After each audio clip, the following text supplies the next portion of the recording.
Ini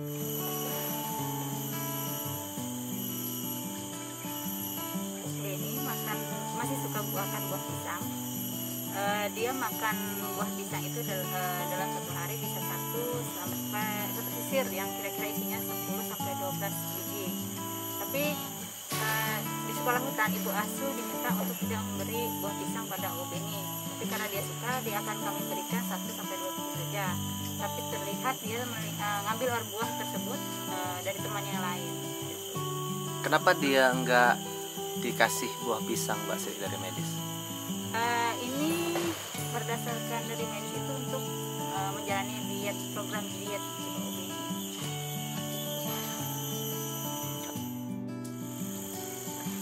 Makanan favorit Obeni setelah pisang itu tidak tertentu pada buah tertentu. Misalnya dia dibawakan oleh ibu asuh di sekolah hutan itu berbagai macam buah, dia akan tetap memakannya saja, tidak harus dengan buah pisang. Contohnya buahnya apa aja? Buahnya contohnya itu seperti semangka, nanas, melon, ubi atau bengkoang.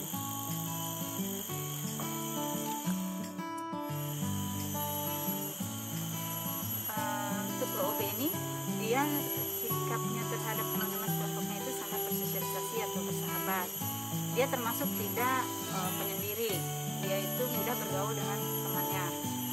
Untuk teman baiknya Obeni ada Aulala yang dulu sering berteman dengannya pada saat menjelajah hutan. Waktu dia berteman dengan Lala, petualangan seperti apa sih yang mereka jalani? Permainan seperti apa sih? Mereka dua ini ikut dengan orangutan yang lebih besar dari dia, yaitu bentuknya lebih besar dari mereka. Mereka menjelajah hutan. Teman-temannya dalam beberapa hari balik, ternyata Obeni sama Lala tidak terlihat balik. Kami berusaha mencarinya dan akhirnya kami temukan di lokasi yang lain. Dia terlihat di atas pohon besar lagi tertidur dengan Lala. Sepertinya mulutnya itu terlihat banyak bekas makan buah hutan, merah-merah semua. Perbedaan untuk mengajari atau mengasuh orang hutan dengan manusia menurut saya itu lebih susah atau lebih sulit untuk menjaga mengurus orang hutan dibanding dengan anak manusia. Karena di sini kami sebagai ibu asuh memiliki keterbatasan, misalnya dalam hal mengajari orang hutan untuk naik pohon, karena kami memang tidak bisa untuk naik pohon. Yang keduanya, kami harus mengajari orang hutan tuh mengenalkan pakan alami kayak bobo hutan. Nah, orang hutan itu tertarik apabila kami sudah orang hutan melihat ibu asuhnya memakan buah tersebut. Soalnya kami kan tidak bisa untuk mengambilnya dan kami pun tidak berani juga untuk memakan buah hutan tersebut.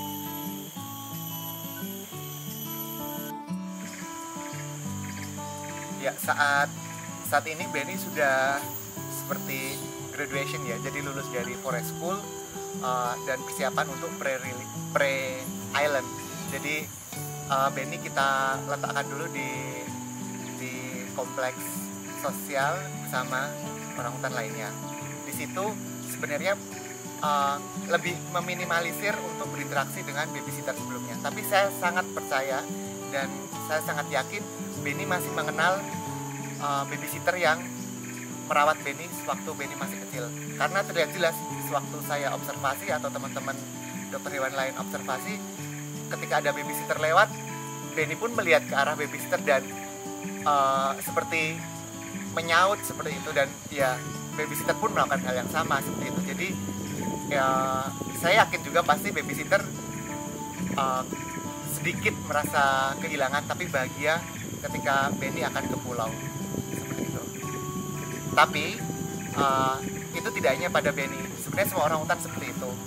Dan Beni ya, tapi kalau sedikit lebih ininya ya, spesialnya di Beni itu bisa bukan memanggil, seperti menyaut atau seperti ya memanggil babysitter yang dia pikir dia bisa manipulasi. Jadi ketika orang ini nih bisa nih, kalau aku bertingkah imut, dia akan datang kasih makan.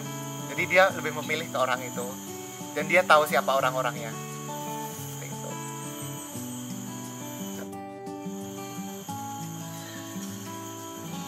Jadi setelah Benny lulus dari sekolah hutan atau forest school, di situ Benny kita letakkan di kompleks sosialisasi.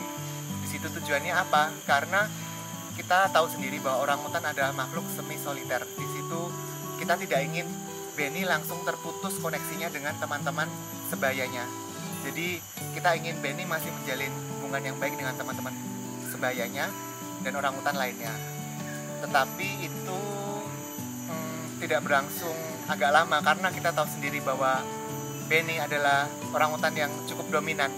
Di situ ketika berkumpul dengan teman-teman yang lain, kadang teman-teman yang lain tuh merasa takut dengan dominannya si Benny. Jadi Benny kadang merebut buah dari orangutan lain yang lebih kecil, lalu kadang juga secara tidak sengaja mendorong orangutan lain. Jadi di situ agak sedikit jadi concern dari medis sendiri untuk memisahkan Benny ke kandang individual. Jadi sekarang Benny berada di kandang individual yang pasti ukurannya cukup luas untuk Benny sendiri, dan di situ Benny masih berhadapan atau berada di sekitar teman-teman yang lain. Ya, dari secara fisik orangutannya sendiri antara Benny dengan teman-temannya, apakah memang terdapat perbandingan yang jauh dari ukuran tubuh ataupun dari sisi kompetisi?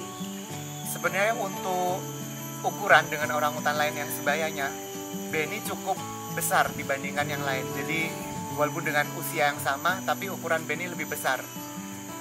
Mungkin itu yang menjadikan Benny lebih dominan dari orangutan yang lain. Tapi perlu diingat ada beberapa orangutan lain yang ukurannya hampir sama seperti Benny. Dan tetap saja Benny tetap menjadi dominan di situ. Jadi ya mau tidak mau memang sangat terpaksa sekali kami memutuskan Benny untuk dipindahkan ke kandang individual sesuai dengan kebutuhan dia. Apakah di kandang ataupun di kompleks sosialisasi sebelumnya dia pernah masih melakukan diet atau seperti apa? Selama di kandang sosial setelah lulus dari sekolah hutan, sebenarnya saat lulus pun itu sudah berjalan beberapa tahun ya dari proses dietnya. Jadi sudah menunjukkan hasil yang bagus dan hasilnya Benny sudah dalam kondisi sehat. Jadi setelah berada di kandang sosial seperti itu, kita tidak melakukan diet lagi kepada Benny. Nah, masalahnya seperti itu, ketika kita tidak melakukan diet lagi kepada Benny, kompetisi akan muncul dan Benny merasa punya hak untuk mengambil buah-buah yang ada di situ. Jadi kasihan teman-temannya yang lain ketika harus buahnya direbut oleh Benny. Seperti itu. Jadi ya memang keputusan yang sangat susah sekali untuk medik harus memisahkan Benny dengan teman-teman sebayanya agar Benny tidak menjadi lebih gendut lagi atau menjadi lebih besar lagi dan teman-temannya mendapatkan porsi yang ideal seperti itu.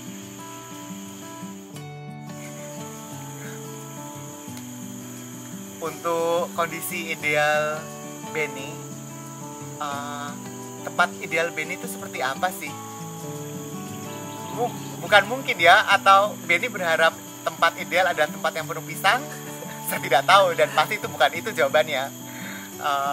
Kalau dari penilaian kami, tim yang ada di BOSF, tempat ideal untuk Benny dan orangutan lain adalah tempat di mana tidak ada batasan untuk mereka hidup. Jadi tempat yang terbuka, tidak ada batasan, yang mereka bebas mengekspresikan tingkah laku mereka, bebas mengekspresikan behavior mereka, terbebas dari rasa lapar dan haus, terbebas dari rasa takut, terbebas dari penyakit, dan terbebas dari segala macam yang membahayakan hidup mereka. Itulah tempat yang ideal untuk Benny dan orangutan lainnya. Dan di manakah tempat ideal itu? Dari kami, tempat ideal itu berada di tempat pelepas liaran, di hutan alami tempat rumah mereka.